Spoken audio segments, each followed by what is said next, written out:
All right, guys, welcome back to another edition of Herp House Rock. We've got a legend in the house tonight, Mr. Brian Potter.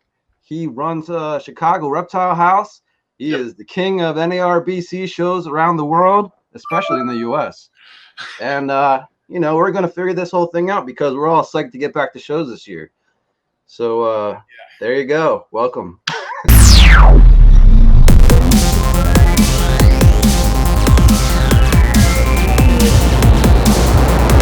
All right.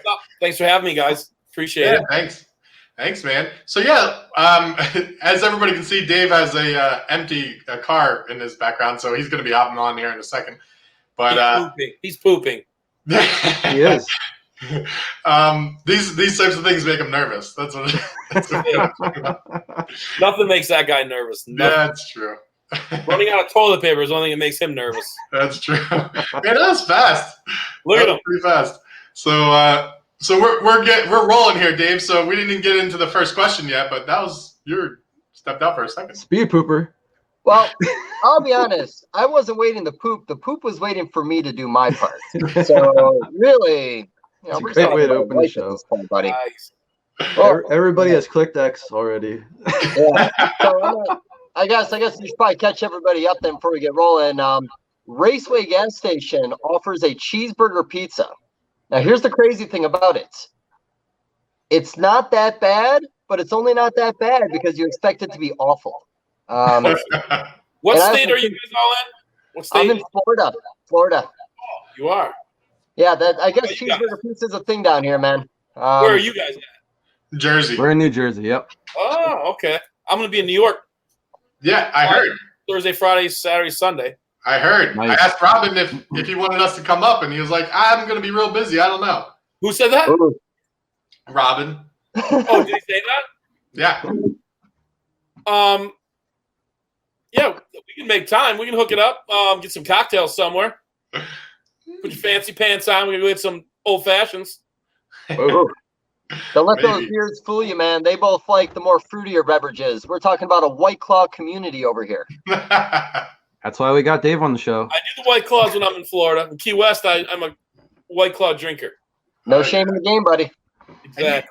You went to Key West a little while ago. I was like texting you like every day when you were in Key West. Oh, you got to go to this place. You got to go to this place. Place is great. It's by far my favorite place. It's the happiest place in the entire world. I agree, man. The slushy bars with the full octane with the extra little shot and rum in top, $7, and I'm plastered the whole day. Everything is great there. Yes. Very wonderful. Okay, that's enough poop talk and drinking. Let's get to the real stuff. Sounds good. Well, you know what, Brian? I mean, you're a well-known guy in the industry, and if they don't know you, well, I don't even know how the fuck that's possible at this point. Why this hobby, man? You know, I know there's got to be a passion there, but how did you keep that drive going in the beginning when there was not a whole lot of anything and turn it into what you guys have today? I'd flip that almost. Now it's harder to keep the passion than it is when you first start, and I know you all know that. It's much easier. You see, I see kids walk in the shop. They're so geeked. I'm like, I just look at them and I think in my head, I'll say it out loud. I'm like, can you give me a little of that? Because I just want to kill everyone in the store right now. I guess if you want my little story, my quick story, I was in the Marine Corps from 1989 to 1993. I was in an attack helicopter squadron, HMLA 267. So if there's any other Marines out there, anyway. And I had a lot of time off. And I just found ways to scam time, I guess is the best way to put that. And that's the truth. And everybody I served with would tell you that. I found a place called Reptile Haven. Wandered in there not knowing what a reptile store was because at that time there was only Reptile Haven. East Bay Vivarium would have been around. Probably it. You may know, I don't know, you know any more than that back in 89, 90? I just remember the East Bay Vivarium line of pastel boa constrictor they pushed back in the day, and a couple other things, of course, notable things over the years. But that's my only affiliation with them in the early days of the hobby. Yeah, that was it, man. As far as I knew, those were the only two stores that really were around. And Jay had Prehistoric Pets. Jay had Prehistoric at that time also.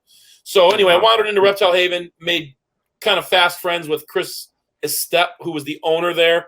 Happened to be best friends with Philippe Devogely. Wow. Started hanging out, being like a turd, just hanging around the shop like everyone does at the shops. And Chris finally put me to work, which was really what I wanted. And met Philippe. Bob Mayu was coming in and out of there. The San Diego Zoo was coming in and out of there trading things. They drop off like 12 baby chondros for like $200 worth of sandblasted grapevine for the zoo, And I was just like, what's up with that? Because at the time, those chondros were probably $1,500. And Wow. just seeing all the crazy stuff. He had albino Burmese pythons. This is 1990. He had them in the store. 6-foot iguanas, 3-foot water dragons, big, beautiful males that you just don't see anymore. Just crazy stuff. Pancake tortoises were probably $50. That's crazy. 25 monkey tail skinks in a cage. It was just crazy. It was like taking me from being at the time 18, 19 back to being like 12, 10, and just being like, it was magic, man. Seeing all this crazy stuff. He's like, hey, I'm on this whatever day, Thursday, Friday, whatever. I'm going to go up to LA Reptile. Do you want to come up, help Gene unpack fresh orders coming into LA Reptile, and then we'll pick stuff and get out of there? And I'm like, yeah, I want to do that. So we go up there and, they'd be unpacking, adult blood pythons from the wild. Wow. Strike, just, that's like, retics coming in, and it was all wooden rooms, like little wooden rooms like you'd find in the Philippines in a bar, in the back of a bar, I guess. And just full of reptiles, just dumping bags, and it was insane. It was just like the magical, craziest time of the reptile industry. I remember Reptile Haven, Philippe and Chris opened up what was called Madagascar USA. They bring in like 2,000 panther chameleons, satanic leaf tails, like 50 of them, all the leaf tails, like 50. Nice. Just crazy. Just so much overload of stuff. I was like 100% sure this was the rest of my life. Somehow I was doing something with this. And it wasn't going to be working for him, but I knew I wanted my own place, And it was a joke in the beginning to him. And then he finally realized, hey, I'm actually going to do this. And so a guy that I was in the Marine Corps with, Jeff Ladico, got out a year ahead of me, just kind of fucked off for a year. About 10 months later, came back to California, lived with Chris, ran the store with him. I was there kind of on all the time I could be, learning the trade. And, that's how it happened. Then got out of the Corps, opened up Chicago Reptile House, October 93, and here we are 28 years later. That's incredible. That's like the obviously very fast version. And then in 2000, I met Bob Ashley. We were actually at Brian Hahn's Indianapolis show, and started talking to him. And he's like, "Hey, next weekend's that North Carolina show. It's that one that used to be in that round Coliseum building." It's in Raleigh, North Carolina. You saw birds when you walked in at first. It was like a full exotic show. Yeah, you kind of walked in this weird, strange round building, right? It was like on the floor. Yeah, like a stadium. Yeah, it was the fairgrounds in Raleigh. That's it. Yeah, that was it. So Bob and I are driving out there, and as we pass by where Tinley Park is right now, the convention center, that's my hometown where I grew up. I said, hey, you see that dirt they're moving around there? That's going to be a convention center. I said, we should do a reptile show and make it not shitty. And try something new, like innovation. Carpet and stuff on the tables, like a real trade show would be, a nice trade show with reptiles on the table. Something new that no one's ever done. And he was like, yeah, I would do that. I would do that. And so we drove all the way there on the phone, calling up Peter Call and Mark Bell and Barczyk and Don Hamper and God, who, there's got a lot of guys aren't even around anymore, but calling up, hey, we're going to do a show in October. They're like, next October? I'm like, well, the one after that.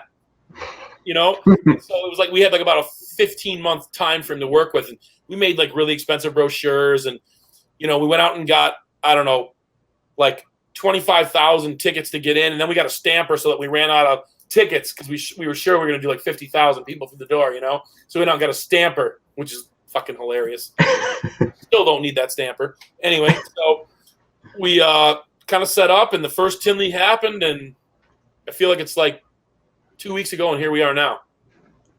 Very nice. Well, 2000 was a good time for the hobby. A lot of projects were starting to really get developed. There's a lot of big money going around. I mean, when you talk about classing up a show, I mean, no offense to who I'm talking about, by the way, but I mean, I've been to shows where you're literally on a dirt floor and selling reptiles to people, and yeah, it just goes to the stereotypes of what this hobby is to some people looking from the outside. Exactly.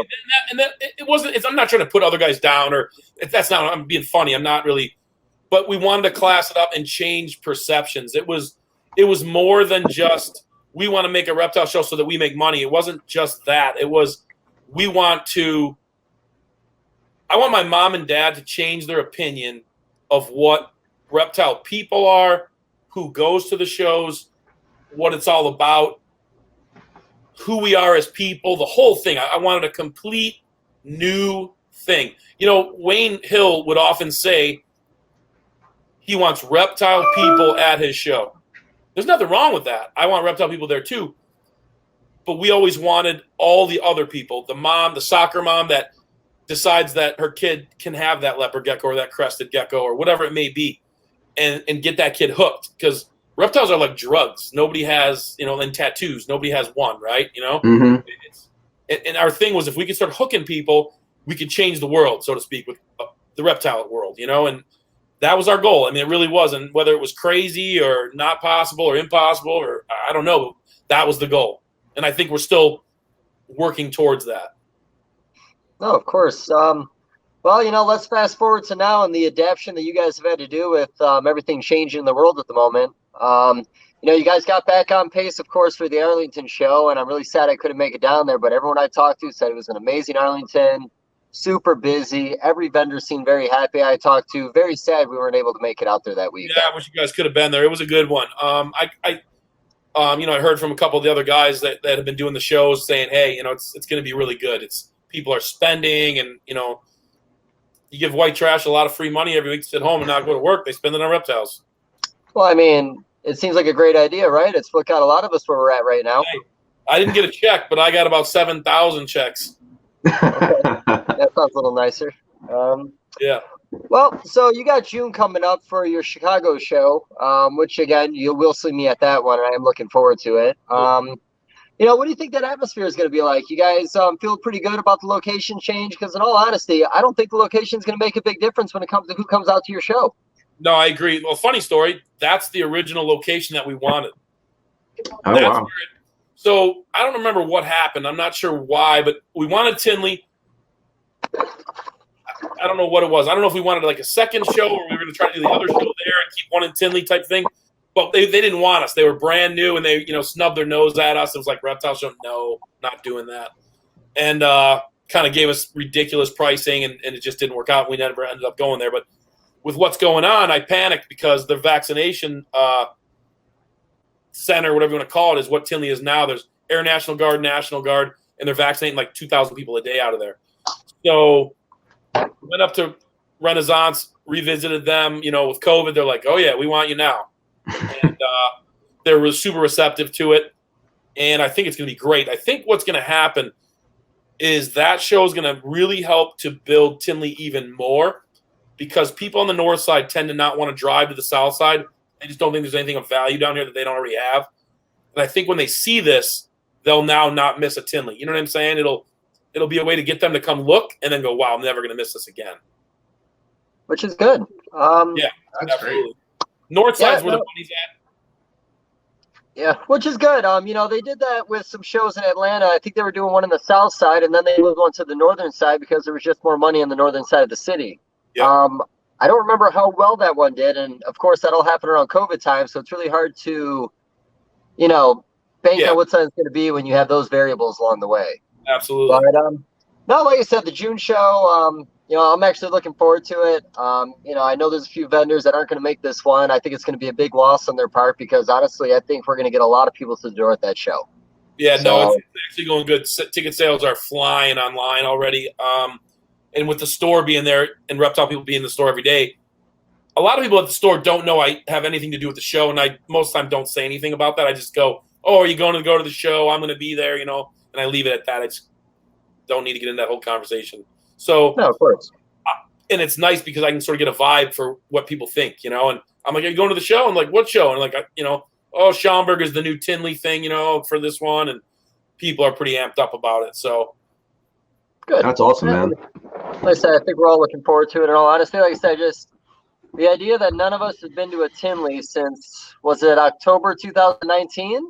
Other than the one of us who went to it's just insane after not missing one since like the mid-2000s. Last show would have been March of 20, right? No, March was the one that got canceled as everyone showed up. A few of us still hung out for the weekend, but we didn't actually have a show. Yeah, Yeah. it was October. Which shit So makes you crazy. sick to your stomach, man. Yeah, I drive by there a lot. Danny, who runs the place, bigger. You guys probably know who he is. Danny, that kind of is the main guy there. Is a New York guy. Yeah. Looks New York. He's a heavyset guy. Kind of always running around with a suit coat. I see him a lot. He's a good dude. And man, they're flipping out. Like they miss us bad. Yeah, of course. I mean, the bartenders love us. The local restaurants love us. The hotel loves us. I mean, it's a great location. By the way. Entire place redone. The entire place completely redone. Very cool. All the hotel rooms are gutted, brand new, everything, mattresses. It's nice. Really nice. That's cool. Restaurant gutted, front entrance, all the walls moved, totally different layout. Nice. Very nice. It'll be nice to go back. 20-year anniversary show, by the way, boys. October. Oh yeah. Ooh. Nice. So we're gonna do a pig roast. Probably that'll be a Friday night thing. So I would say to get there as early on Friday as you can. Get set up and then get ready to party. We're gonna definitely throw a big party Friday night out in the parking lot. Roast a couple pigs. Have beers and all that, and maybe get a band together and whatever else. Real cool. That's something to look forward to. So who you got cooking that pig? You got like a Frank Martin or a Jeff Ronnie on that, or what's your plan for that pig? That's funny. Frank, I actually will talk to Frank and say, hey, why don't I could probably work it out where he could cook in their kitchen because he's got this chili that he talks about nonstop. I like it. That roll.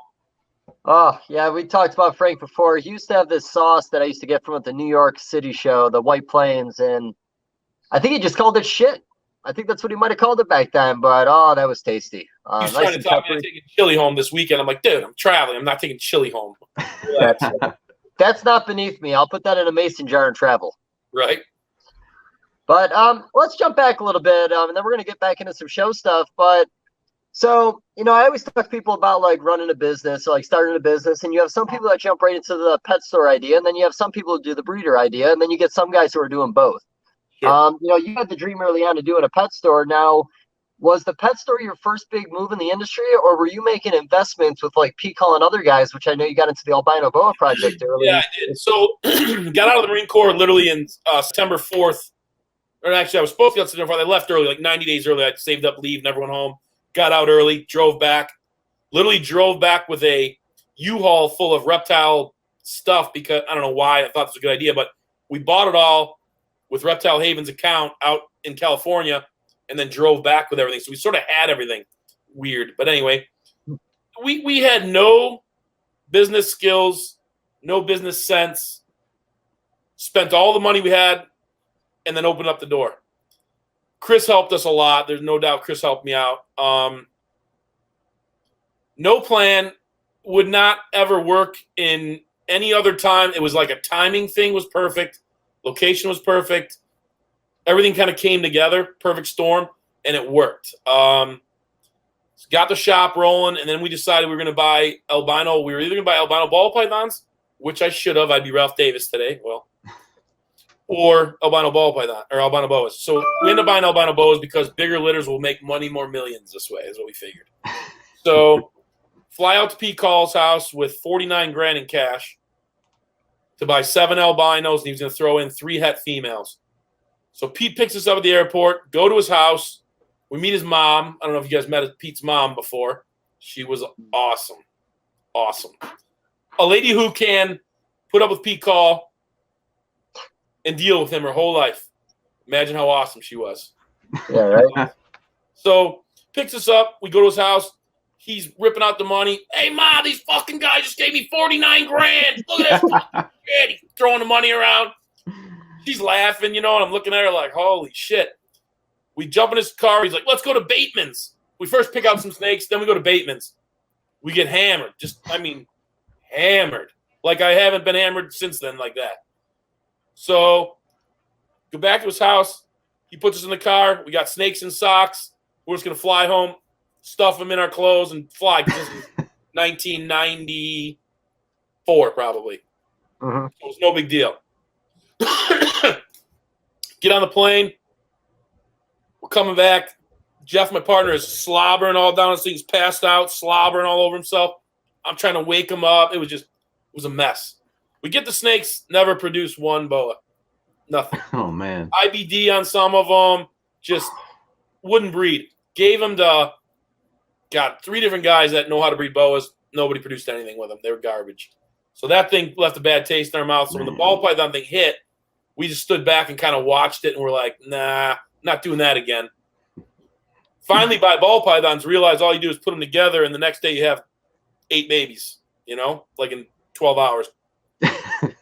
It's just such a different thing. I have a lot of respect for any of the guys that do the boas and do it really, really well.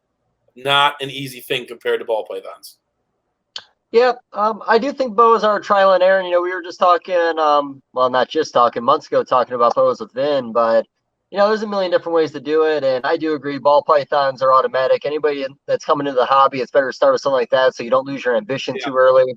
Because, even like what happened to you, Brian, I mean, there's people that take hits like that early on and never come back from it. Lucky for us, we bowed out for a long time. We really did. It was, buying those ball pythons was like so nerve-wracking because I was like, are we doing this again? But it just seemed like I looked around and said, if that guy can do it, I'm pretty sure I can do it. Whereas with the boas, the guys that were doing it, you knew they were doing it, but you didn't know if you could be that guy, right? It was a different level of, look, there's the Kabilkas today that I have like mad respect for, and there's more guys than just him, but I'm just throwing out like the big dog's name. But on the boas, there's really no boa guys that are doing it well that seem like a moron. Does that make sense? That actually does make a lot of sense. But I'm actually pretty good at doing boas. I might slip into that category, not to be cocky, but You're I might kind be of a line walker between moron and savant. Yeah, that's it. Well, yeah, we're not going to get into that too much right now. Yeah, no, I mean, like I said, boas can discourage people, and even the best guys have had bad years consistently in boa constrictors. But when you have that one good year, it really keeps you going for about 5 more. Oh, yeah. Speaking of that, Tom Burke. Yeah, Tom Burke. We had we had Vin on the couple days after Tom had passed away. My first major bow that I ever purchased was from Tom, and that kind of got me spinning with bows and kept me in the hobby for years. But no, yeah, that was a tragedy, man. Big fisherman, great guy, great history in the hobby. Just a nice guy, man.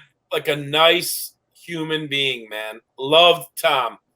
For some reason, he always like took me under his wing like I was like his son or something. Invited me to his house to fish on his boat, Key West, up here, East Coast. Just a sweet, sweet human.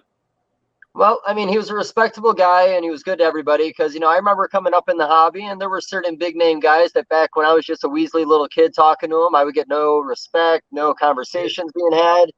Tom was one of those guys. I remember any show. He might not have remembered me from show to show, but he talked to me the same way every time I saw the guy. And I got a lot of respect from that guy or guys like that early in the day because, like I said, you meet some pricks along the way in this hobby, and you got to weed them out. Oh, yeah. And Tom was just always a good one. We'll have to have a collective toast of a beer from Open Bottle for Tom. He always came into the show and went home with like thousands of dollars in beers because he could get beers at Tinley that he couldn't get back home. Oh, yeah. Oh, yeah. All coming by from him. So just a good dude, man. But it's things like that along the way that I think about, do you remember when we were all the little, like we were like the kids of the industry? Like the kids. Like I remember 94, 5, 6, 7, 8, all those Orlando shows, then becoming the Daytona show, looking around going, man, all these old geezers. And then there was like a group of young guys, like Barchek was a couple years older than me, but close. Then you had like the Dick Gergens, right? The Dick Gergens and the Don Hampers and the God, it goes on and on. There's all these old guys. And so now you look around and go, fuck, we're kind of getting to be the old guys. Yeah, well, that's speaking for yourself, buddy. I'm still in my 30s, and these guys are about my age, but I do hear where you're coming from on that, and I will get there. As far as like how your group sort of fits in, I guess. Like Hamper had his crew, you know what I mean? There's like, it's just, I don't know. I like that. I like the whole. Well, there were small communities within a big community. Yeah. That's one thing, like even guys like you and even Ben and Ryan, man, I'll be honest, I don't like one community. Like, I feel like we've all been lucky enough to talk to a lot of people in a lot of different parts of this hobby that, some people stick to their species. That's crazy, man. You got to get out there and talk to more people. Absolutely. But You miss all out right, on the world of knowledge if you don't. right?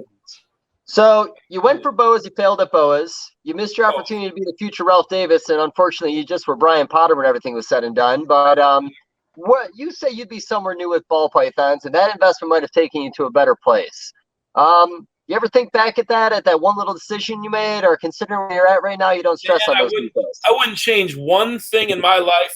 Not one. There's been some good stuff, great stuff, bad stuff. I wouldn't change one thing because, like I always say, I wouldn't trade my life for the life of Brad Pitt. Reason being, I just want to know how my story ends. And I mean that. I mean, I wouldn't trade Bezos, nobody.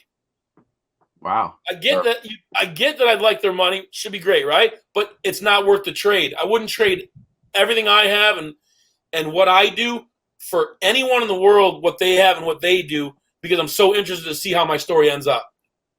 No, that's respectable, bud. And like I said, honestly, anybody who's fortunate enough to be in this hobby, doing it the right way, meeting the right people, this is the happiest place in the entire world, or in the happiest place on earth. You're gonna have to edit this. What is this? Fuck this. This community's awesome. People that are in it that do it right are happy. He wouldn't change a thing. I wouldn't change a thing. These guys are happy as can be. Like, Happy Yeah. as you a know, you like clam. the bullshit in the hobby, and don't get me wrong, I like a little drama from time to time, and my meme skills are pretty on point. But oh, man, I love the happiness of it. I love the people. I love the food. I love the drinking, and I always joke around that like we're moving into like the choir boy breeder group right now, and the rock stars are slowly fading away, and that's a bummer, Yeah. man. Yeah, no, you're right. Yeah, we don't all have to get fucked up all the time, but you know, I just thought when the hobby slowed down, like for about that 4-year span in the early like teens, that the money wasn't there to get retarded like we used to. Yeah. And then it started picking. Oh, go ahead. When we had the East Coast show, limo would pull up on Friday night after setup. You know, everybody go home back to the room, clean up, shower up, change. We go to dinner, back in the limo, hit a bunch of strip clubs for the night, hit a bunch, whatever, some bar, girls wanted to go dancing, whatever it was. Roll in at 3 a.m. That was Thursday nights. We would do that mostly. Then basically Friday morning, Bob and I would have to go down and do like live TV stuff at like 6 a.m. So we'd have to sleep for 3 hours. 6 a.m. go to TV stuff, roll back in, do setup all the way till nighttime, go straight to the hotel bar with everybody, be up till 1:32 in the morning, and then, you know, get ready for the show. It was just crazy. That's nuts. Yeah. Pay me anything to do that now. No. Yeah. Yeah, I was fortunate enough to be doing this pretty heavy in my 20s, and I was hanging out with guys like Limey down in North Carolina, Mac Robinette, Ted Williams. Yeah. Let me tell you something, man. Keeping up with those guys back then, like, that was a treat to be coming up in North Carolina. Oh, yeah. Limey was a trip.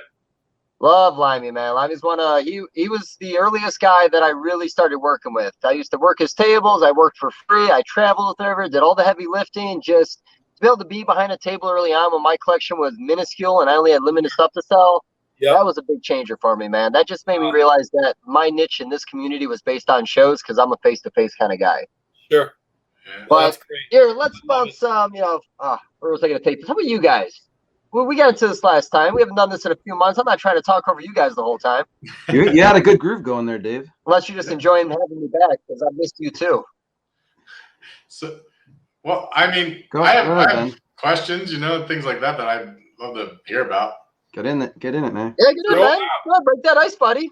Yeah, so I like hearing about stories from shows and stuff. And you said there was a couple famous people showed up at the show before. I think you and I were talking about, or maybe we were talking about that in the past. But who was? Do you have any fun stories of like, if people were like, I don't know if I should go to a show. Well, this could happen to you. Like you might. Anaheim used to get a couple crazy ones. Like I know Jay Leno sent. They did like a skit one time. Nobody knew. We didn't know until it aired. You know what I mean? They sent some guys and they said they were like some college thing or something, and it ended up being one of his skits. Kind of cool. And then one day I was there, and Robbie Kesey comes up to me and he goes, "What's up with getting somebody more famous than me at your show? I'm supposed to be the most famous guy here," he says. I go, "What are you talking about?" He goes, what's his name from Titanic? Help me out. Leonardo DiCaprio. DiCaprio. He goes, "He's on the aisle right over there." I go, get out of here. He goes, "No, he is." So, of course, I take off running down there, looking around. I don't see him. I'm asking me. They go, "Yeah, he just went by." So I go around the aisle. It's DiCaprio, his supermodel girlfriend, his co-star from one of those odd movies that I didn't ever see was with him and another girl, and they had just bought a sulcata tortoise. So I catch up to them as they're trying to carry this thing in a box out of the show, and it was obvious neither one of them had ever done any heavy labor in their lives because they just looked like they're incapable of carrying something heavy. So I ended up taking it from them. I said, let me get that. So they sent for the car. The car comes up. DiCaprio standing there, and I said, what are you going to do with this? And he's like, I'm going to put it in the backseat of the LS 560 Lexus. He's just going to put the big adult sulcata just raw, just right in the back seat of the car. And I said, you're going to have to sell this car when you get home. And he goes, why? Because that thing's going to piss and shit all over the back of your car, and there's going to be no cleaning it. And he goes, no, are you serious? I go, absolutely. So he tells the kid, give me his co-star. He goes, give me your leather jacket. He's like, fuck you. He goes, give it to me. So the kid takes it off, and I'm like, that's not going to do it. He goes, open up the trunk. If I just had this on video, DiCaprio goes and comes out of the trunk, and he goes, sham wow. And he had a sham wow. Remember that commercial, that sham wow stupid commercial? Oh, yeah. He did that. And so they threw that down. He threw it in there, and he's like, fuck it. He's like, whatever. And they jumped in the car and took off, and that was that. That's hilarious. That's so funny. And that's the things. And you have like Ton Jones there.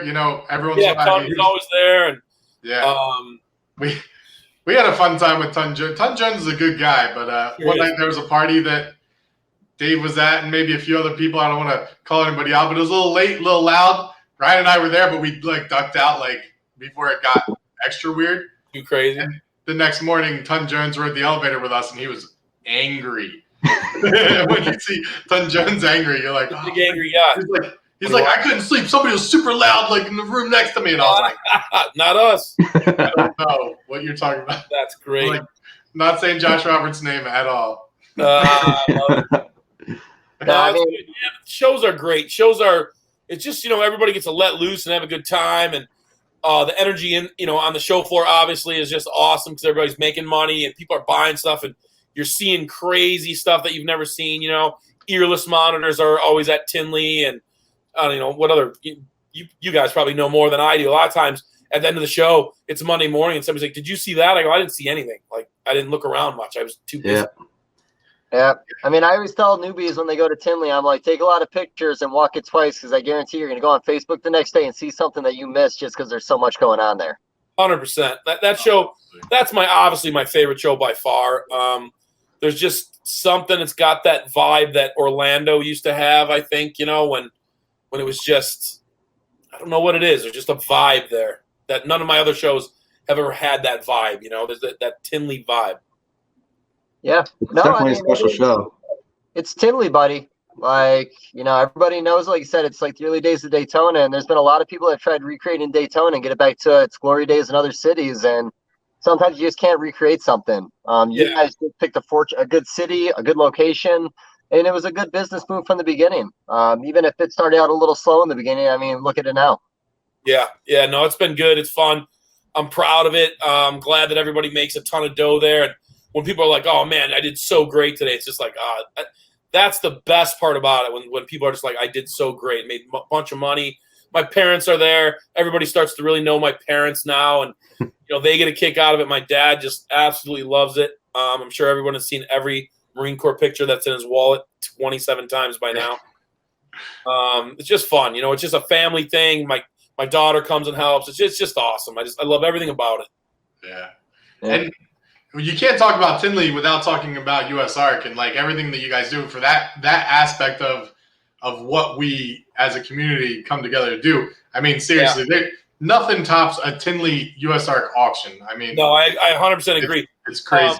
The Dallas auction we just had, we raised $48,000 to give you an idea of how up things are right now. That's big. That's the most I believe ever for the Dallas auction. $48,000 for USARK. So people were pumped. We had a great time. It was a super fun auction. Audience was just rocking. I mean, people were bidding heavy, donating heavy. It was fun. We did tons of laughs. It was just a great night. It was just a really good coming back out of this COVID crap and have a great auction, and just fun. A lot of fun. So I cannot wait to see what October brings. It's going to be, my guess, October auction, more than 150,000, I bet.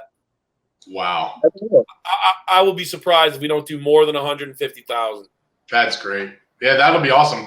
That's one of the big hits that USARK took this year and last year is the auctions. Sure. Oh yeah, you shut down all the shows. We're not the only ones obviously doing auctions now. Other people have picked up on it and they started to do it, which is great. The more the better. The money's not for me. I don't. I hope everybody does an auction. It's great.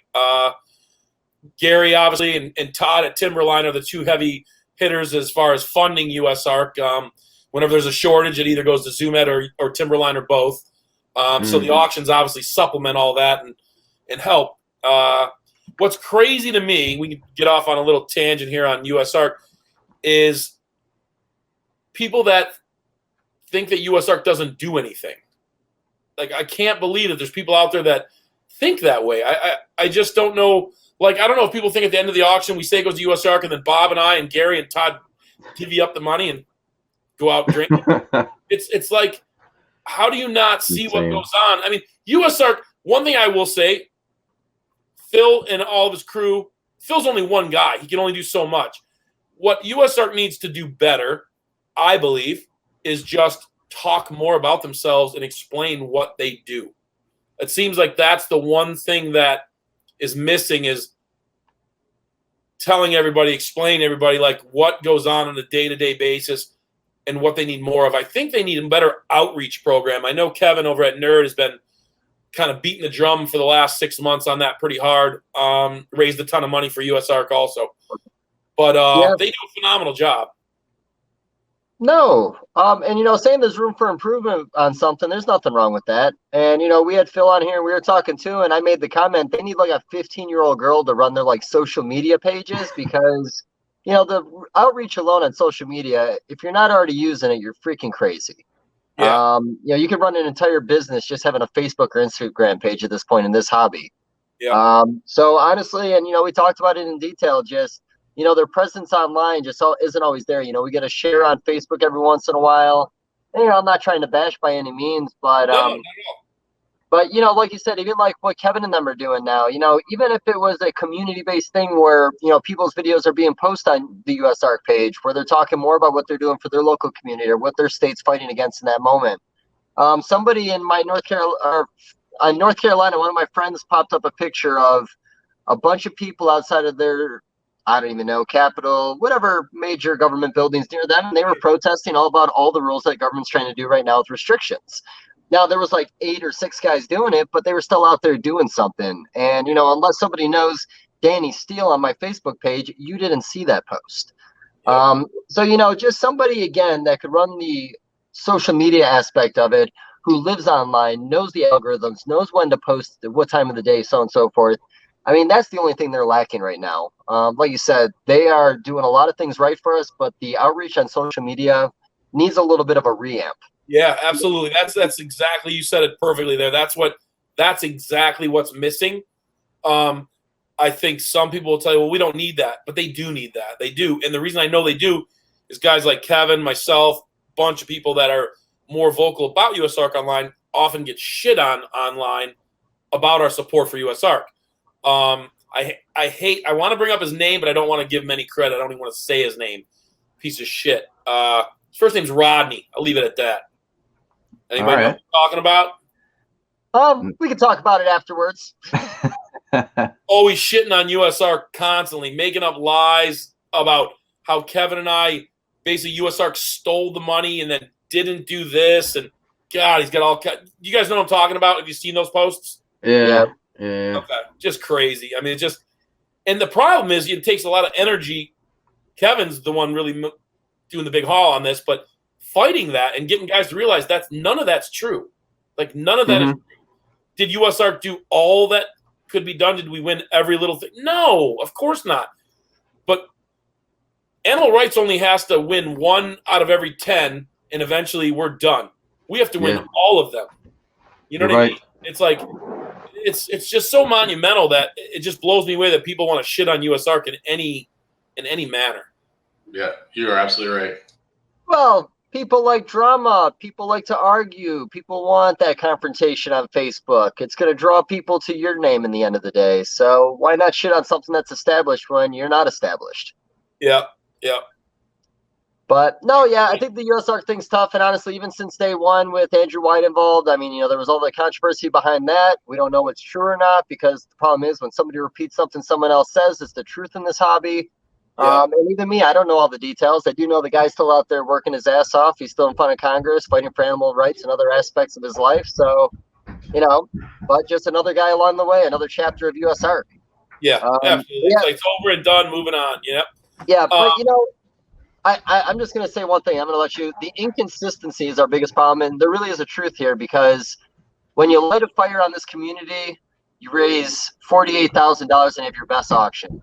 When you light a fire at the upcoming Tinley, you're going to have an amazing auction. You're going to have people putting up better animals and more unique things to go for big money. Yeah. When we beat something, slowly the decline starts. The fight is no longer in front of us, so we don't pay attention to it.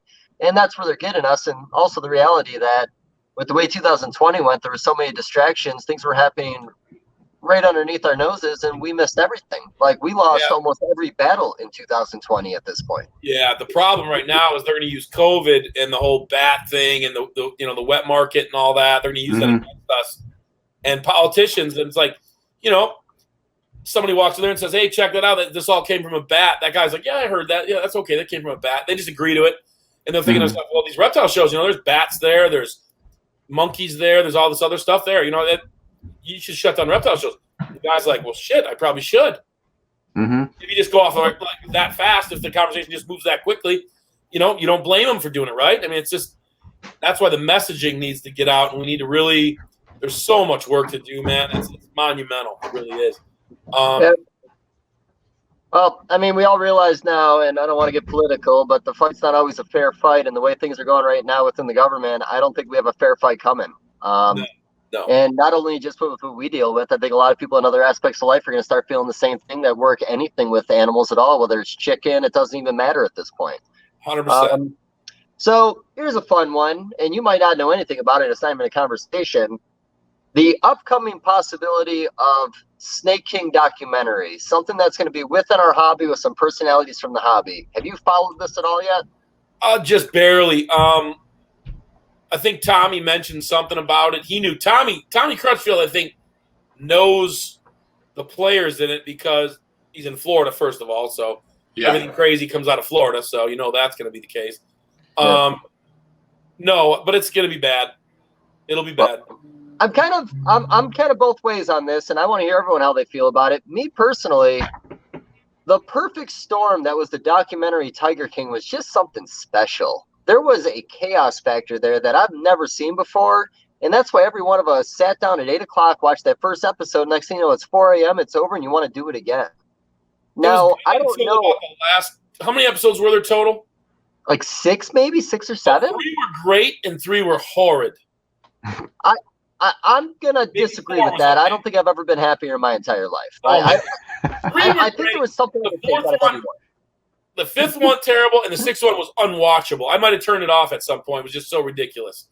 But the reptile thing, you know, it was funny turning on the tiger thing in the first episode. First 3 seconds, there's Tom Crutchfield standing there. Holy shit, this is going to be good. That's what I was thinking. No, I guess my only reason I might think this isn't going to affect us is because unless all the characters involved in this have a intertwining life with people getting their arms cut off and death and drinking and drugs or whatever else to get people hooked, I don't know if people talking about things they do with snakes is going to be a documentary that people are going to watch just because of the name. So I'm not afraid of it yet. I worry things like when you start showing venomous stuff, right? And people realize you can walk into a show on the East Coast and buy Cobra and just walk around. Show. that the general public doesn't know that yet, and when the general public does know that, they're not going to like that. Well, and again, you know, and I know no matter what your answer is, what you do in this, you're not going to make everyone happy. But the reality is there's going to have to be some kind of restrictions in place. There's going to have to be some kind of laws in place to stop us from doing stupid shit sometimes. I agree. No, 100%. So, and don't get me wrong, we'll fuss along the way, just kind of in the early days of USARK, where we told the Burmese community that they were going to lose the berms, and they're all like, but I thought that was the whole point of this, to save the berms. And really, it was to kind of focus a little more on everything else, because inevitably we thought we were going to lose them in the first place. Yeah. And even now with everything happening, I do think there's an irresponsibleness in venomous keeping. I don't think I could do it. I'm obsessed with eyelash vipers. I like looking at them. Oh my. I just don't think I'd want to do it. I mean, maybe 20 years from now, but right now it's not for me. And it's for somebody, and some people are doing great at it, but you know, just like that documentary, I mean, what happened on TMZ yesterday? There's a fucking tiger running around Houston, and that made TMZ because there's a Tiger King.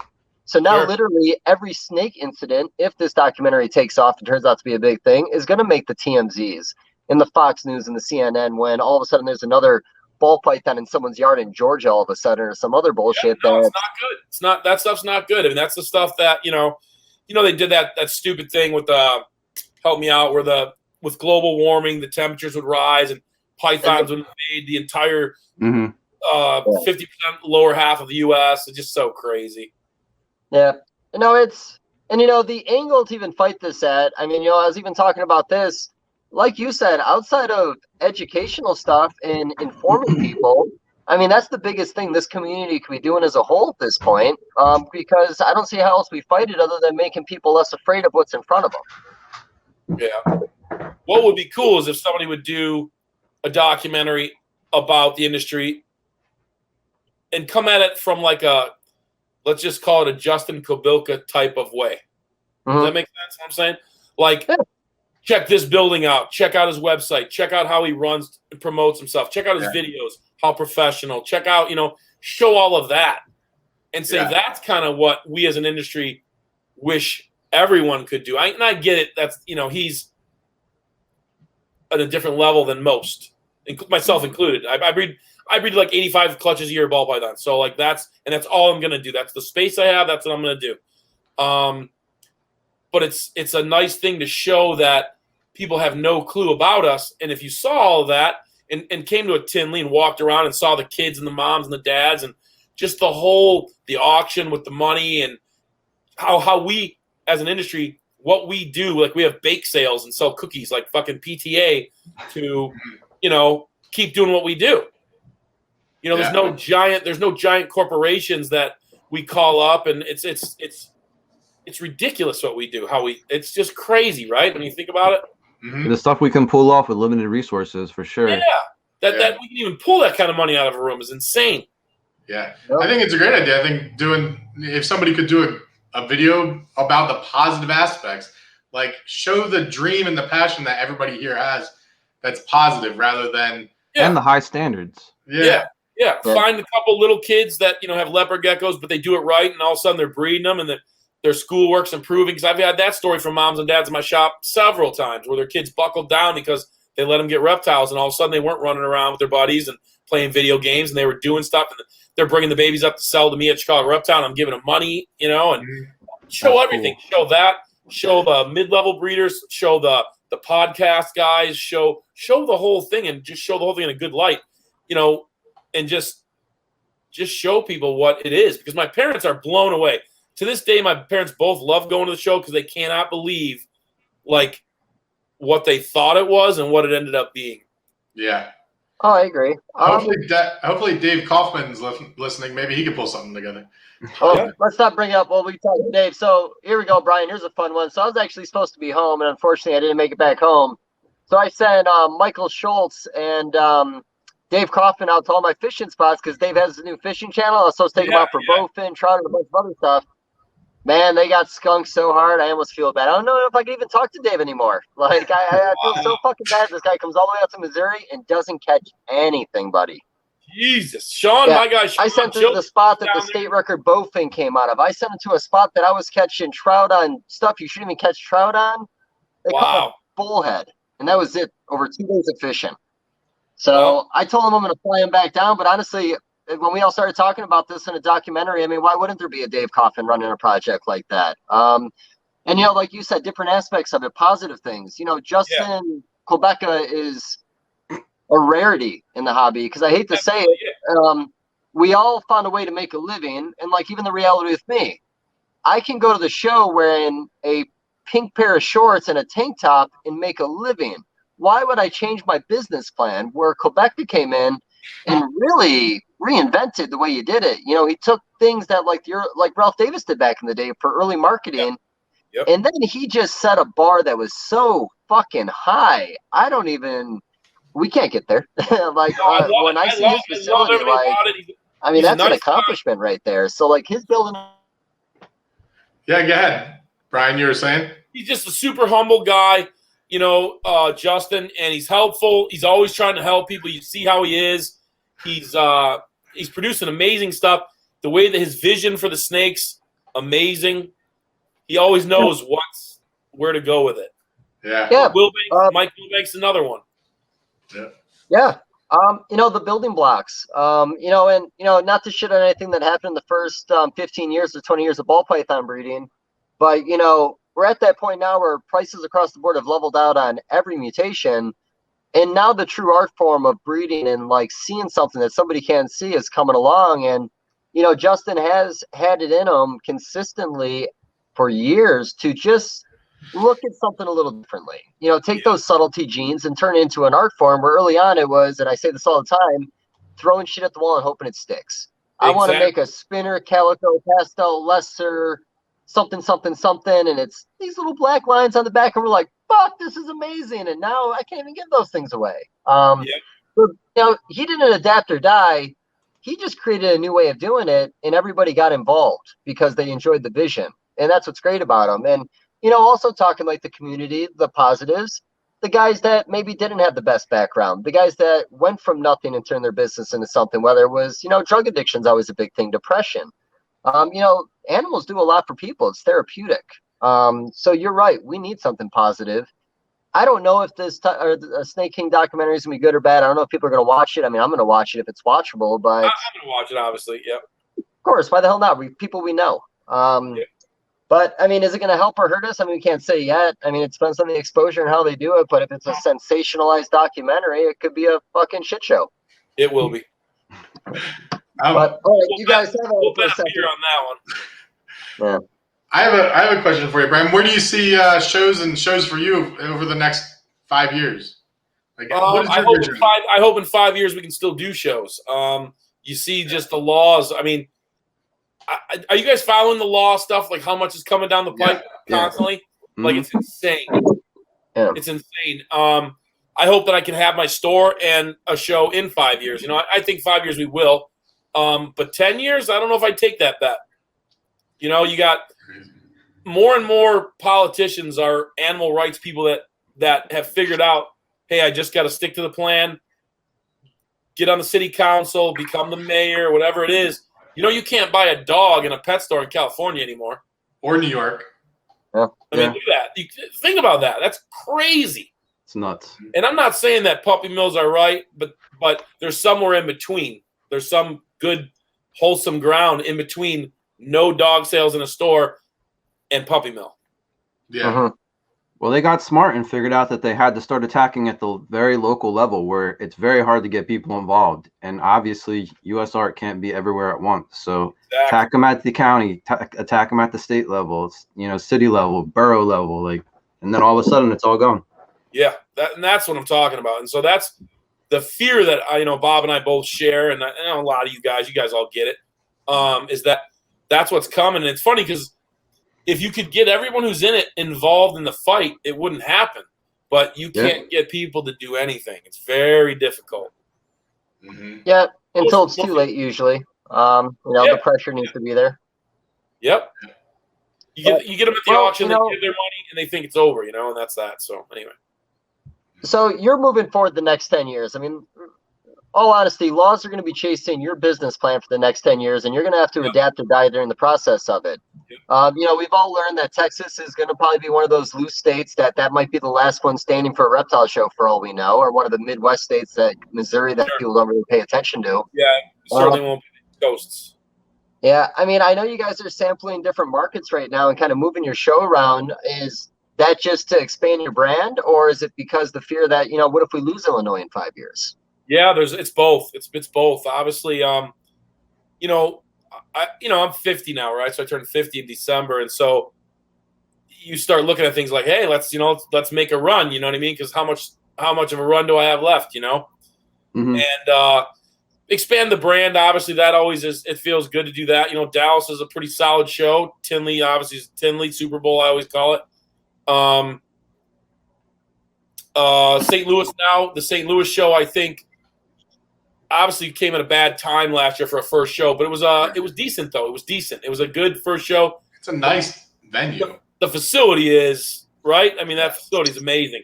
I think the location is good. I think for the after hours events that people, obviously, let's be honest, people go there. They want to have it's more than just the show. You want dinners and stuff to see. That area is rock star. I love that whole area there. I think we'll build that one pretty nice. I think that will be a good one.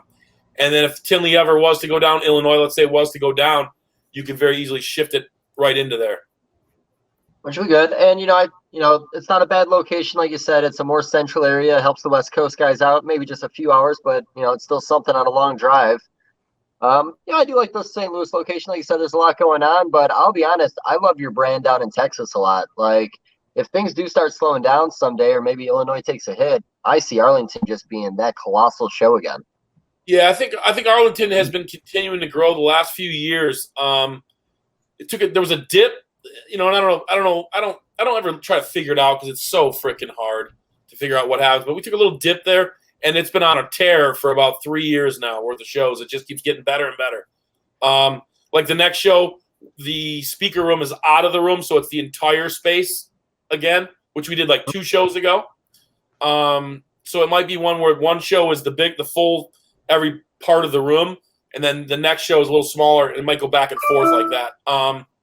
Either way, that show's been solid. And I honestly think St. Louis, once people come down there and experience the area and everything about it, and 2 free beers at night, free breakfast in the morning, all suite hotel, walk inside. That was nice. You have to go outside at all if the weather gets crappy or whatever. That's a nice part of it. I think we'll see what happens.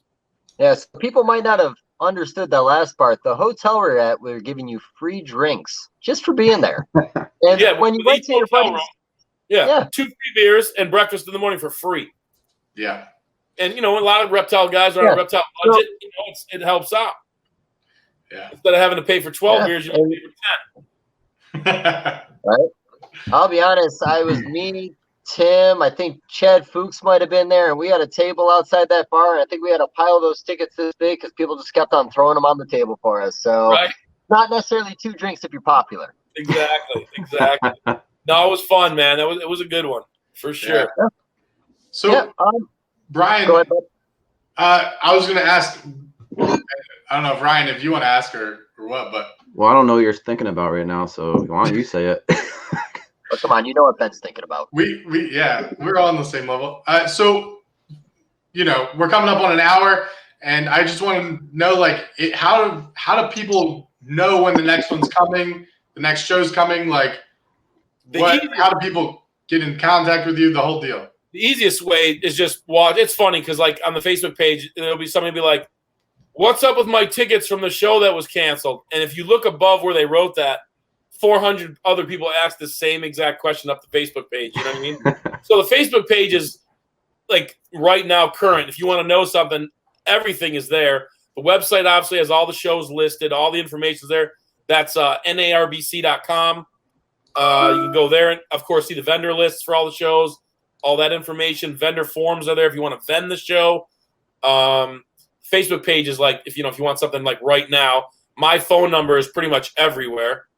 You can find my cell phone all over everything. So pretty much any phone number listed is always my cell phone. So I get guys that call 3 o'clock in the morning. They're like, I hear the jackhammers. They're working out on some highway. They're like, oh, I didn't think anybody would answer the phone. I'm like, well, here I am. I like it. So just because maybe I didn't get the memo, are we done now? You guys made a comment. Was there an hour conversation? Well, or are we rolling? I just want to be respectful of the guest's time. You know what I mean? Oh, we're good, man. No, we're good, guys. I'm having a good time. All right, cool. I was thinking hour and a half, something like that. Got somebody more important, go ahead. But otherwise, I'm good. Look at me, bud. You're the bell of the ball. I got nowhere to be right now. This is it. Yeah. What else? You asked me something else. I thought. Well, I had something too. Go ahead, Ben. Your mouth moves. No, my random questions. Go ahead. Well, here's something a lot of people don't know. We did a podcast with Brian months ago with Bob too, and it was such a bad experience for all of us. We all just went ahead and scrapped the whole project and said we do it over, and this is our do-over. So we're kind of going back about a couple things, but man, what did we talk about last time? Oh yeah, Brian is going to do a podcast someday. I hope. Is that still the plan? I haven't done anything with it yet at all, man. I've been so busy that I just haven't, and I think about it all the time, literally all the time. I just gotta make it happen. What I need to find, honestly, I need to find a geek because I know nothing about computers, as you guys all know, and I need to find somebody that lives. Yeah, but wouldn't that person have to be like local to me? It would be helpful. Oh, no, I live in Missouri. These guys are in New Jersey. I just show up. You guys will just come on over to my house once a week? Yeah. We'll fly out. Well, they could show up before the show. They could be your entourage. When you bring in you guys in once a month, we can do that. Yeah, no, I mean, how about this?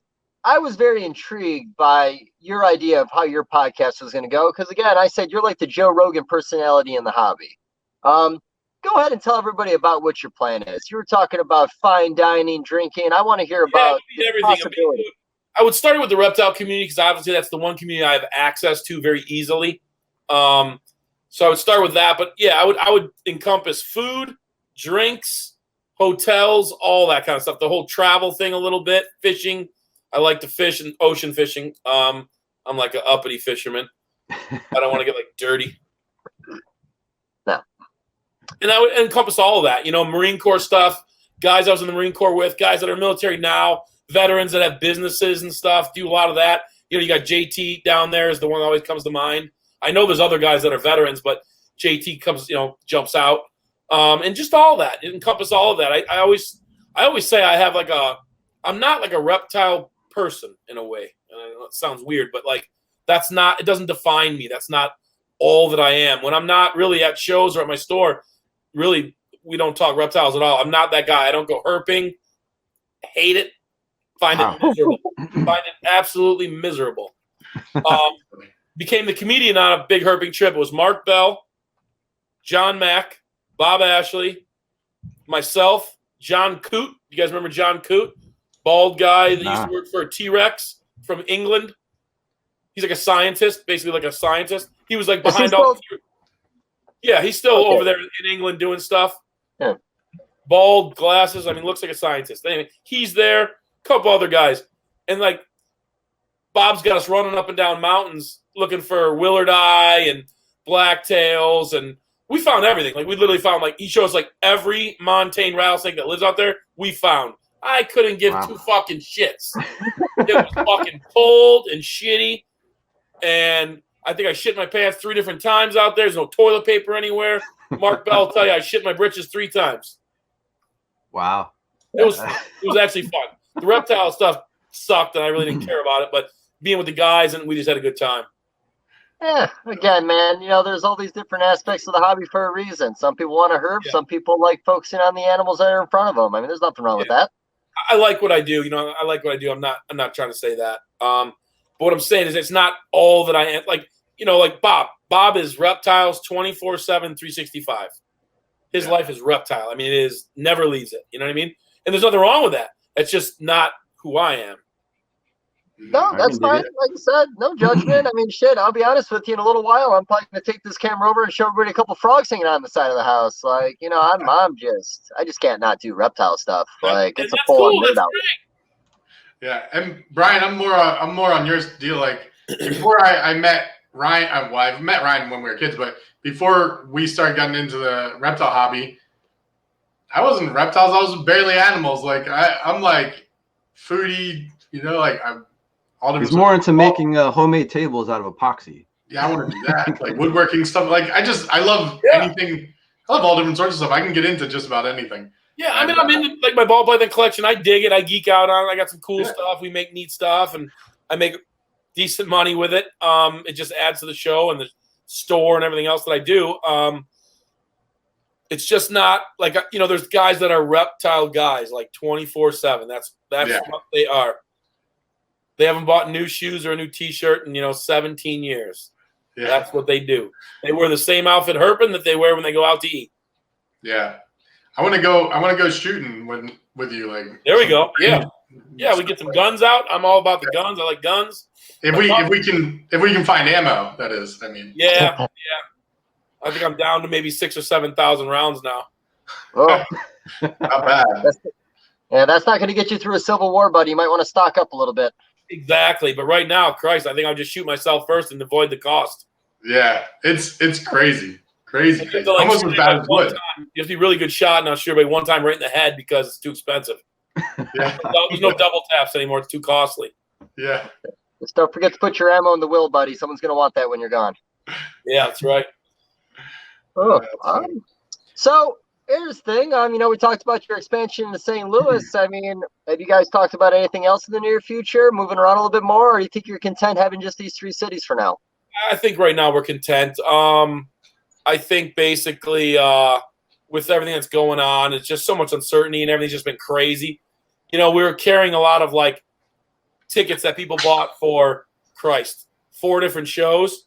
So Kristen is I'm surprised she hasn't killed herself or killed me or killed Bob or killed all of us because she's tracking, all these purchased tickets that, okay, I don't want to go to the October 2019 Tinley show. I'm going to use it in March of 20. Okay, no problem.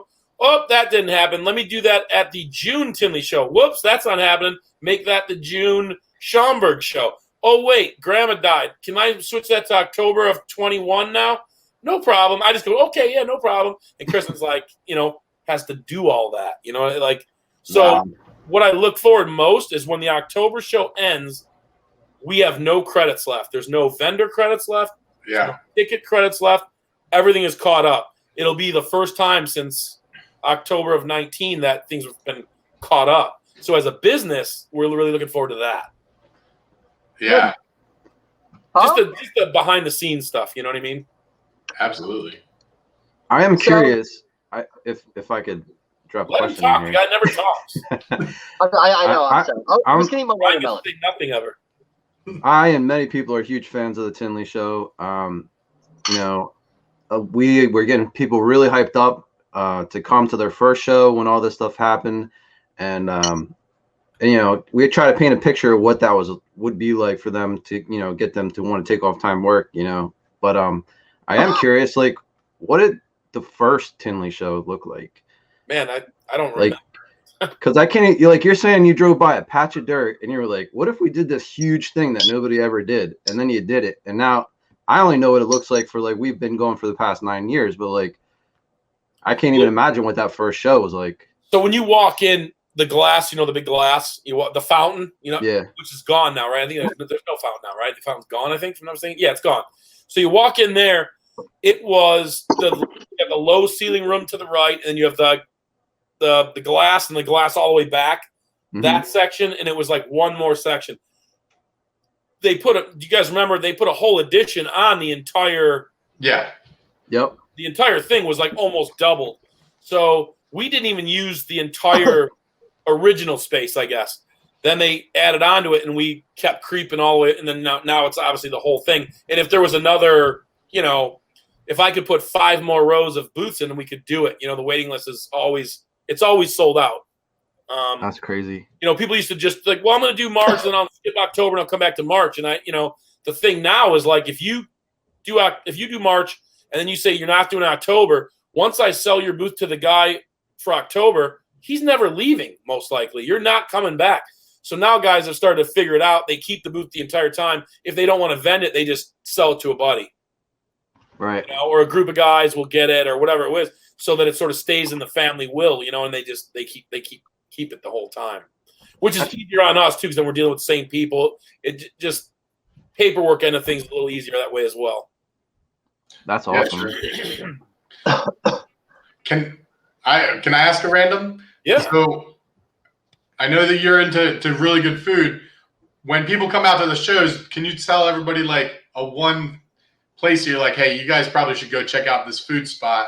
Oh yeah. So for Tinley, obviously the steakhouse in town is Primal Cut Steakhouse right there. I know you guys have been there, right? You had to have been. That's my buddy Paul owns that. I became friends with him, very good friends with him, because I gutted my entire house, kitchen and everything, right after he opened. So I would eat dinner there like every night. I'd go there like every day, like legit 5 to 7 times per week. I would eat there, and he was having trouble. He had a chef partner that quit because he couldn't handle it, and it was a shit show over there. And so our relationship started by me saying, "Do you want me to tell you what's fucked up?" Every day. And that's how we became friends. And he's a hardworking guy, hustler, does construction, owns the restaurant, is a pastry chef by trade, highly trained pastry chef out in New York, out in that way. Wait, pastry chef and construction worker? So he started as a pastry chef. That doesn't mix in my head. When he was a kid, he worked at some famous pastry shop. I'll get you guys the name of it eventually, and I'll let you guys know what it is. I'll text you. But he started there, and he ended up moving here, and he worked at the Four Seasons Hotel downtown in their pastry shop with a French guy that ran the shop and everything. And then had this idea to open up this restaurant, and just did it, man. And so him and I became friends. So that's one of the places I would tell you. The old standby was always everybody went to Tin Fish, remember? They're gone. I don't think I've ever done that. I'm usually committed to the property. I don't wander very much. Okay. Tin Fish was right across the street from it on the corner of that's 183rd and Harlem there. Yep. So everybody went there. They're gone, man. They closed up. Oh man. That's a bummer, but that's a good one. Then for pizza, you got Louisa's over on Cicero and Forest. A lot of the guys go over there. Did you make it over there, Ben? No, I saw you when I was just randomly driving through Tinley Park area. I went to the Ed and Joe's, yeah. That's the famous. That's Chicago thin crust pizza. That's the best pizza there is, thin crust. Nice. That place is good. Yeah, thin crust there before too, deep dish. Yeah, you can, but nah, it's thin crust. So Friday night, Frank Martin is taking myself and Robin Markland from Ship Your Reptiles and the Reptile Report to some Staten Island. There's 2 pizza places on Staten Island that supposedly compete with each other for the world's best pizza. Yeah. Oh, wow. So I've been to a bunch of New York pizza places. I'll tell you, Tony's, that's like is right outside of, like, it's in Times Square almost. Like you can see Times Square from their front place. I've been to Lorenzo's. I've been to a bunch of places all over New York City. And I'll tell you, Tony, thin crust, Tony's was really good. You guys have thin crust in New York? Yeah. Like a proper thin crust? That's what they do in New York. You guys, not that shit that's like we fold our pizza. Like as thick as an iPhone, you know what I mean? Like that's not you guys fold it and all that stupid shit. We fold our pizza, yeah. It's thin crust, but it's not. It's New York pizza is the best pizza. Friday night, because I'm going to be at these 2 places, and I'm going to be like, this shit sucks. I'm from Chicago. Fuck this pizza. I'll probably get murdered right there. Yeah. That's probably fighting words, yeah. Somebody said we're doing sushi. So this is a food trip, basically. This trip is a whole food trip. Yeah. Well, hey. Robin's running this. Yeah, Robin. We've seen Robin's sushi in New York.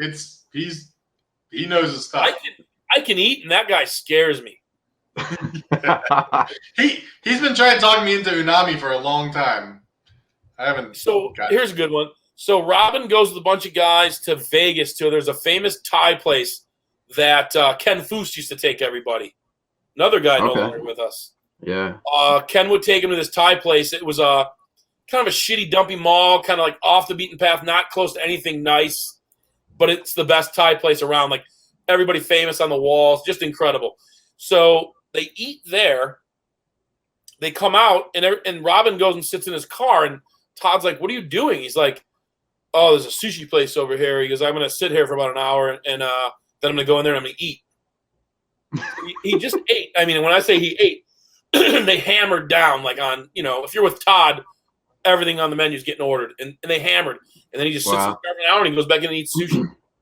So I'm looking forward to some craziness. Yeah. What about so how often are you in California? Because I remember talking to Ton way back in the day about like lobster fishing and other things that he does out there. You ever get involved with that with him? No. No. No, yeah, he was talking lobsters last time. He said he had a lobster this fucking big. But yeah, I guess he's in the lobster thing out there. It sounds like that was years ago, like 8 or 9 years ago. We did with Rapashi. We were in La Jolla Cove. You know, I knew that place. So I was in the Marine Corps. I'd go down there and hang out and stuff. And La Jolla Cove is all the sharks come in. I think it's like September, and we used to have the Anaheim show. So I went with Rapashi, and we went down to the cove, and we were paddling around on boards and just diving over and jumping in the water, and you could grab sharks and stuff that were in there breeding in the cove, and pretty cool. A neat spot. Nice. Just grabbing some sharks. Forest there and all that. I was trying to get Jim Nessie, who was out there with me, to swim. When you're at the cove, you can like swim across this point where you end up, because of the way the cove is, you end up way out in the ocean, but it's from point to point.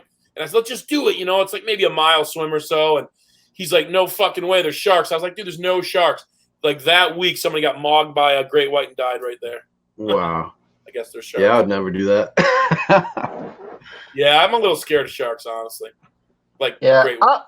That's the ocean, there's no rules in the ocean, buddy. Like, even I was fishing a few weeks ago, and I'm just, chilling out, fucking on my phone. I got stuff out. I look ahead of me. Water's like this deep, and there's a 4-foot shark with half its body out of it because it's so shallow, just skimming the edge of the beach. It's the ocean. The ocean is just awesome. I'll eventually live in Florida, I assume. As you should. Just don't. You're not gonna be able to have reptiles, but you'll be able to fish. Right. By then, that'll be fine. Yeah, that's it. That always interests me. Like people nowadays, there's a mentality because we talk animals, and people, half the people that come into your shop are like, "Does this animal bite?" And you're like, "Look, man, just because you think it's not fair for some animal to bite you, that doesn't mean it's not going to." Like our standard answer when people say, "Does this bite?" I say, "Your mom can bite you. Anything with a mouth can bite." Yeah, that's right. I say, it can. Most likely it won't. And then I'll, point to other stuff. I'll say that thing right there, that will bite you 100%. Yeah. And then they start to get it. Oh, okay. Everything's not the same. So that's a good segue. Can you tell us like maybe 2 stories of like the worst customer? Like terrible, because I've had some rough ones, and I know we've all had rough ones. And people, anybody really loves to just be like, this, you'll never believe this happened. So going back to like 1995 or 6, I would guess, because I was pretty fresh, maybe even 94, 95. This is serious. It was a Christmas Eve. We always open on Christmas Eve from like 10 to 1, just so people can pick up stuff, go home. They can hide it that day, and that night they can put it under the tree, and they're good. You know what I mean? So we try to make that. We worked a lot of hours. We were my partner and I both. We were always there, and we wanted people to be able to do that. So I'm in there, and this old fucking guy comes in, and he's picking up stuff for that night, but he wasn't the one that originally bought it. Like his wife had bought it. And so he's like disgruntled about the price. He doesn't want to pay all this money for the whole package. It was a bird cage and a bird and all kinds of goods. And it was one of those bird cages like from the cartoons where the little cage hangs off of the tubular stand. Yeah. And it swings back and forth, like the canary, the cats can eat the canary type thing. So he's like, he starts returning stuff, and he doesn't want it, and he's returning. So I'm returning stuff, and he's like, I only want what I have to get. I don't want anything extra. And so I'm like, all right, it's this much money. And he's just pissed. He's like throwing a fit, and he's just being a dick. It's fucking Christmas Eve, man.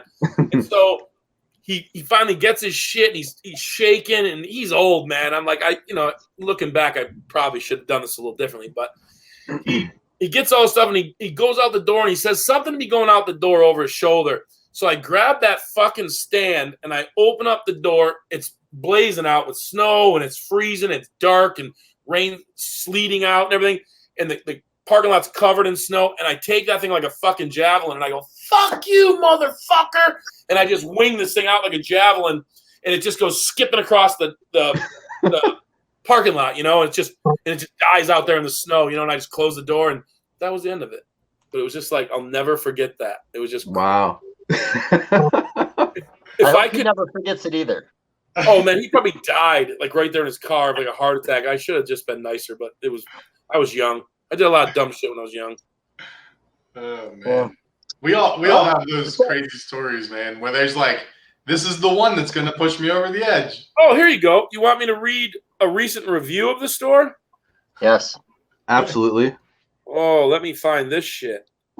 So we have a store, right? So I can't sell ball pythons in a fucking rack system. I mean, I can. We do. I have tons of racks. Tons of racks. In fact, I don't think there's many stores that have as many racks as we have. I produce about 85 clutches of ball pythons right there in the store, and they all house individually in rack systems in the store. So right now we have 2 tanks. They're about 30-gallon tanks, and there's probably 9, somewhere between 6 and 10 snakes in each one, ball pythons. And they're from last year. So they're in the cage. So all of a sudden I go on my reviews, and I get these reviews. Let me see if I can read these for you boys.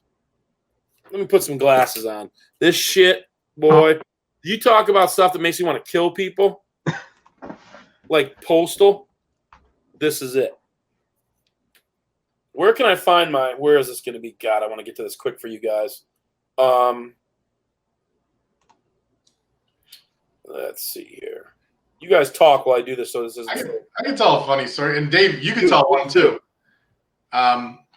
We had a customer that, well, she wasn't even a customer. She just, and I think I mentioned this, but Ryan and me give out my phone number to everybody, but she would call me at like 1 a.m. only. She would never call during the day, only like 1 a.m, something like that. And she was asking me all these questions about ball pythons and how to keep them and stuff like that. At the end of it, she showed me pictures because she said, I don't know if it's warm enough. And I said, well, what temperature is it in their enclosures? And she said it was, like in the 60s. I said, you need to warm them up and whatever. And she sends me a picture and says, do you think this will work? And she has Tupperware containers with ball pythons in them with blankets inside to like warm them up. And I was like, oh man. It's brutal. So the other day I'm off, and I happen to just look on my reviews for some reason, and I see this. Paige Emily is her name on Facebook, and it says, the way he houses ball pythons and talks to people is disgusting. That's the review. So I call Sean, and I go, what did something happen at the shop yesterday? He goes, no. He goes, we posted a picture of the 2 30-gallon tanks with the prices on all the, the P-Touch labels are on all there with like probably 20 different labels on there, but there's only like 8 or 9. We didn't put all the snakes in the tanks. Mm-hmm. And the prices are on there. And so she says, I said to her, I go, look, we produce like 80 to 85 clutches a year. There's 100% nothing wrong with housing ball pythons in a tank together. She goes, there's 2 underweight snakes in there. There was fresh African, right out of the egg, unshed couple babies in there, along with 21 pieds from Rhesus. Mm-hmm. You know what I mean? And she's freaking out. So I go on her page, and there it is, the chicken wire iguana cage, wood iguana cage made of chicken wire. Wow. And she's going to talk shit on my page because we have she says, kind of hard to sell them. She goes, 8 ball pythons and maybe a 40-gallon with no hides. She goes, dude, I'm not the best pet store in the world. You're a fucking Petco or a PetSmart. Wow. What the fuck? So then, of course, she has to get her 2 friends to fucking also try. And they're like, first of all, I bet your show floor doesn't maintain humidity at 70% of your shop's likely unbearable to walk through. Second, no one professional in this industry puts 8 snakes in a tank at that age. No one. I keep asking them, I go, can you please tell me what's going to happen to them so that I'm prepared? It's dealing with, and of course I stalk their page and I look at them, and it's usually what I expect it to be. Yeah. I mean, that's all you can do, Brian. You stalk them, you think about your revenge, and then you just don't do anything most of the time. But it's a respectful way to live. Exactly. You don't do anything. But it's just funny. You stalk their page and you look and you think, God, like at no point in the 20, 30, 32 years, I guess I've been doing this reptile industry, did I ever think to go on someone's page and try to talk a whole bunch of shit to them, especially successful people. You know what I mean? Like, it just doesn't make any sense. And even non-successful people. I'm not going to go on your page and be like, hey, you're a fucking idiot. You're doing this wrong. You're doing this wrong. And you just listen to these people, and it's like, that's what's wrong with the industry now is like everybody's a keyboard warrior, and everyone wants to shit on somebody else, Mm-hmm. it's just funny. Somebody goes to the show and like we have, we obviously it's a captive born show, but you also know that you can buy Russian tortoises at my show and red-eye croc skinks and monkey tails and a bunch of other stuff, right? And as long as it's clean, I don't have a problem with it because someone there is going to buy that stuff, and a few years from now, they're going to have captive bred monkey tails on their table. Things like that. You know what I'm saying? Like, yeah, sure. I don't want the whole show full of it. I don't want 2,700 booths of shit, but there's an acceptable amount of that stuff, and there's a place for it, Mm-hmm. Yes, I no? agree. Yeah. Yeah. Disagree? For sure. Yeah. No, that's very well said. Just a certain percentage of shit, so you don't seem white trash. I mean, I'm all about it, bud. Correct. There's a place for that stuff because, I mean, I've seen it over the years where stuff shows up like that, and then all of a sudden down the road, someone's breeding all that stuff, and it's amazing. Yeah. And that's just awesome, right? I mean, absolutely, yeah. And sometimes you can't get some of the stuff that Freak man, we love file snakes, and you can get file snakes import, and you can get lucky with them and do well with them, but you'll never it's going to be very tough to see file snakes captive born, captive bred on a table. Yeah. Anyway, I don't know where these people get off like that. Go on pages, whether it's mine or somebody else's, anybody's, doesn't matter who it is, and just start shit throwing. It's just it's like we didn't do that back in the day. You didn't do that. I couldn't agree more. I mean, there's a little too much social media power, and I hate to say this too, and we all get affected by it. The good guys also. These people, some of the newbies, are so used to getting fucked over that they just assume we're all trying to fuck them over. So, maybe they send their payment and you don't reply 15 minutes later saying I received payment. And all of a sudden they're going to, where do we do our thing? PayPal, and they're protesting the payment because now they think they just got fucked over. Like there is a insecurity and fear. So, there is a little wiggle room for them, but some of the stuff the reality is, I mean, I'm sorry, we do this for a living. I don't like having bad reports. If I get a bad report, I personally contact the person, I talk to them. I don't want a bad report out there about our business. I put too much effort into this. It's your reputation. Your reputation matters. Yeah.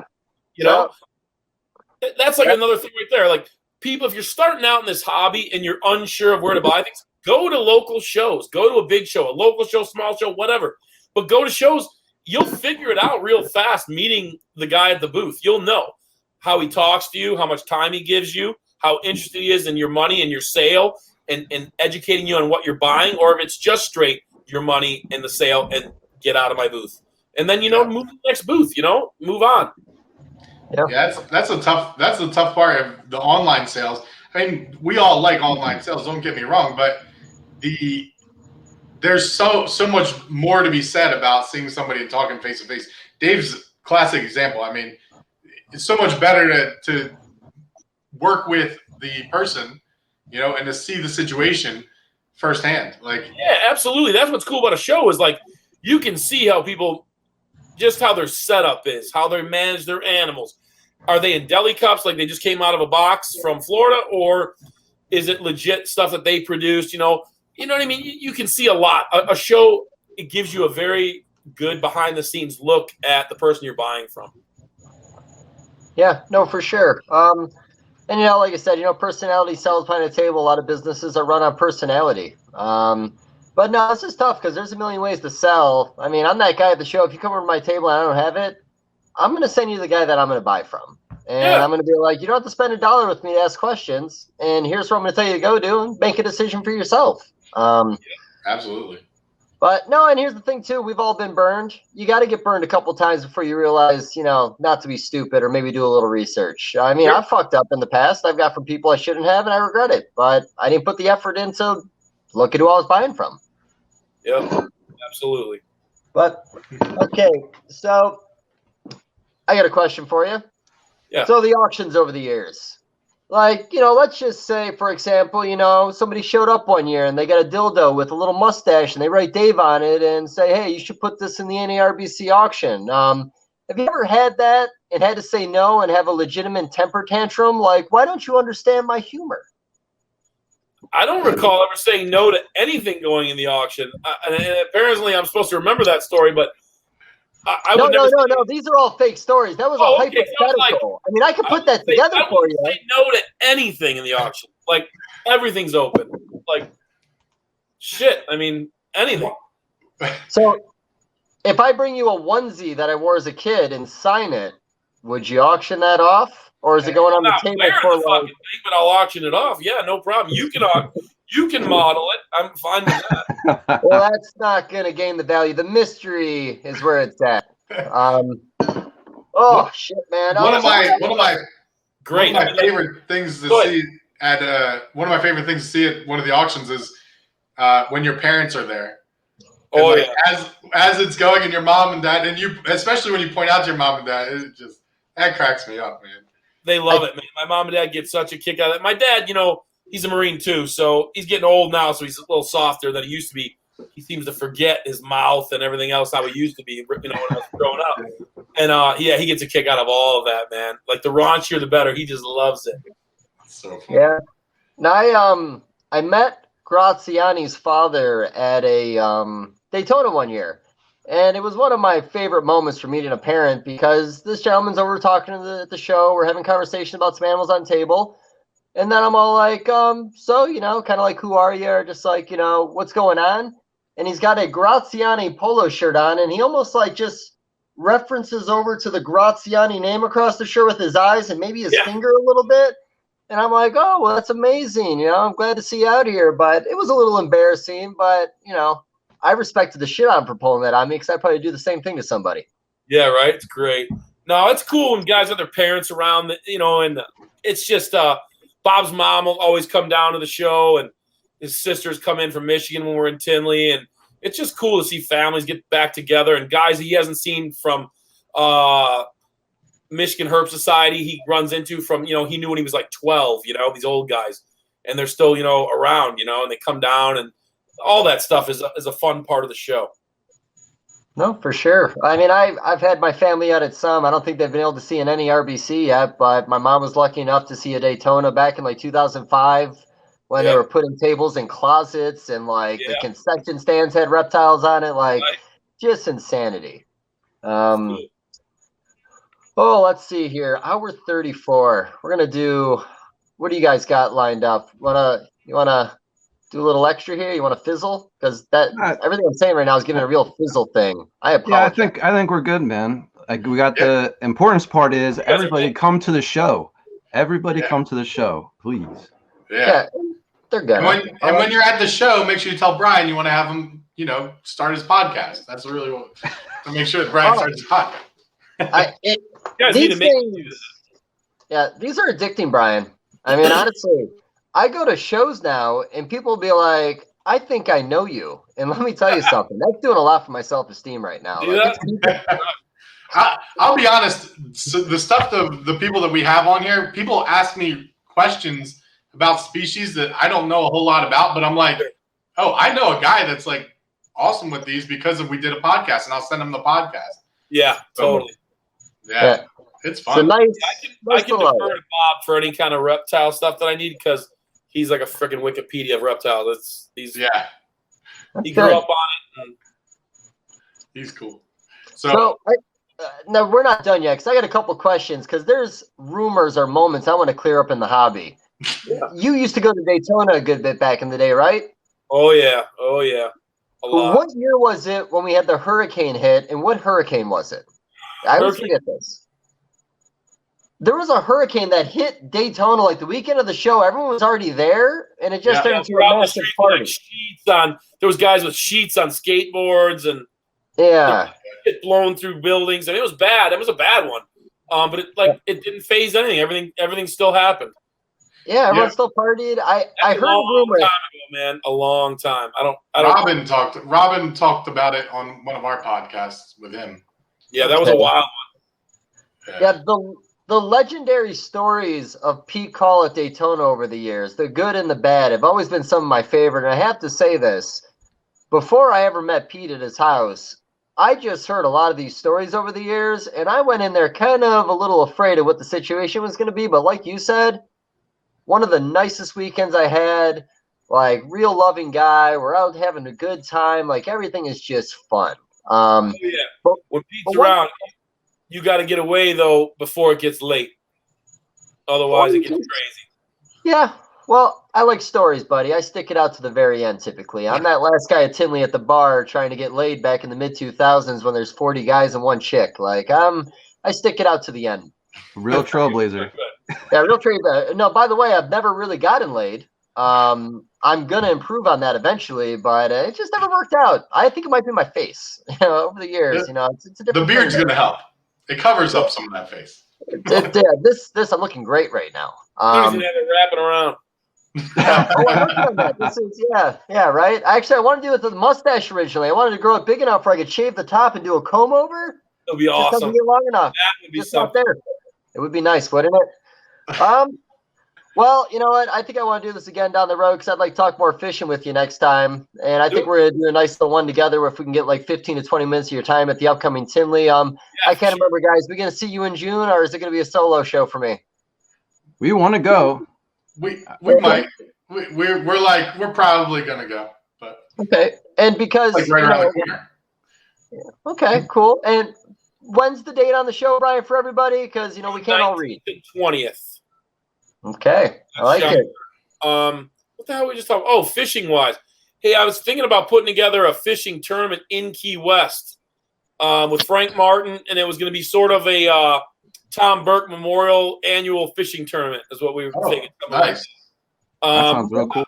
Just keep in touch with me on that, and I'm gonna work on it with Frank. Okay, that's not a problem. We'd have teams. I'd end up scoring the boats ahead of time. I'd have one of my guys down there get a certain amount of boats because it's about 3 to 4. Chris has a boat. Chris does have a boat. Yeah, I'm sure he'd be in on it. Oh, I'm sure.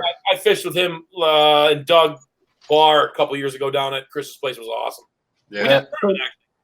Not to create rules for your fishing tournament, but in my opinion, based on the ones I've done with buddies, force everybody to alternate boats every time. You have a main driver, make them fish with different people. Otherwise, it's going to be a lopsided tournament because one of those boats is going to figure it out and it's going to be over. You keep on switching the guys around. No, this is all with captains. You'd be on a professional. You'd have a professional captain that would bring you to the area, whatever.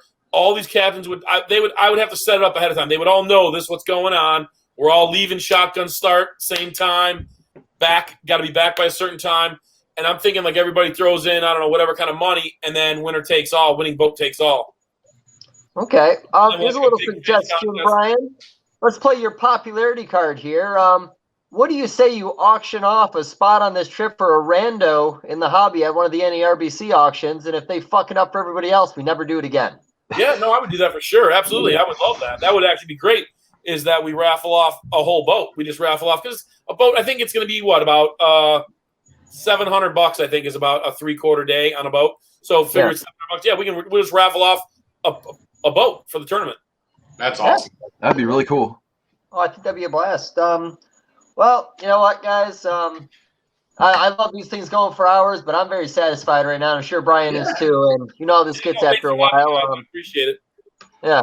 Let you pretty bastards do something and, give everybody what they need. Let them know how to find us. All right. So thank you so much, Brian, for coming on. And as you guys know, Brian Potter, NARBC.